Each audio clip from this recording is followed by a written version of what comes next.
National data base and registration authority کے قیام کو 25 سال مکمل ہو گئے۔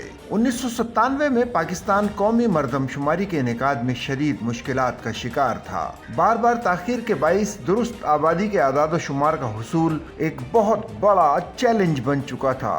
اس وقت کے وزیر اعظم نے اس صورتحال سے نمٹنے کے لیے پاکستان کی مسلح افواج کو ذمہ داری سونپی۔ Headquarters army air defence command نے اس موقع کو نہ صرف مردم شماری کے انعقاد بلکہ ایک جدید شناختی نظام کی بنیاد رکھنے کے لیے استعمال کیا۔ مارچ 1998 میں نیشنل ڈیٹا بیس آرگنائزیشن کے قیام کے ساتھ اس منصوبے کا آغاز ہوا۔ 60 ملین ڈیٹا فارم پرنٹ کر کے ملک کے ہر گھر تک پہنچائے گئے۔ مردم شماری کے دوران نہ صرف آبادی کا شمار کیا گیا بلکہ ہر شہری کی جامع معلومات اکٹھی کی گئیں۔ یہ فارم آج بھی کمپیوٹرائزڈ قومی شناختی کارڈ کے درخواست فارم کی بنیاد ہیں۔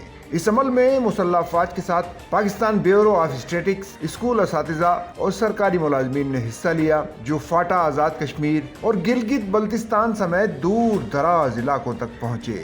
ڈیٹا اکٹھا کرنے کے بعد اس کی ڈیجیٹائزیشن ایک بہت بڑا امتحان تھی۔ اس وقت ہائی اسپیڈ اسکینرز کی کمی اور اردو زبان کی کمپیوٹر پر محدود معاونت مسائل پیدا کر رہی تھی۔ نیشنل لینگویج اتھارٹی کے تعاون سے اردو کے لیے ڈیجیٹل پروسیسنگ کا معیاری نظام وضع کیا گیا۔ 20,000 نوجوانوں کو تربیت دے کر ڈیٹا انٹری کے لیے تعینات کیا گیا، جن کی محنت سے پاکستان کا پہلا قومی شہری ڈیٹا بیس وجود میں آیا۔ 10 مارچ 2000 کو نیشنل ڈیٹا بیس آرگنائزیشن کو ڈائریکٹوریٹ جنرل آف رجسٹریشن کے ساتھ ضم کر کے نادرا قائم کیا گیا۔ میجر جنرل زاہد احسان اس کے پہلے چیئرمین مقرر ہوئے۔ ابتدائی مالی مشکلات کے باوجود نادرا نے خود مختاری کی راہ اپنائی۔ الیکشن کمیشن آف پاکستان کے لیے پہلے کمپیوٹرائزڈ ووٹر لسٹ تیار کر کے نادرا نے 500 ملین روپے کمائے، جن سے 3.5 بلین روپے کا قرضہ لیا اور اسے جلد واپس کر کے مالی خود کفالت حاصل کی۔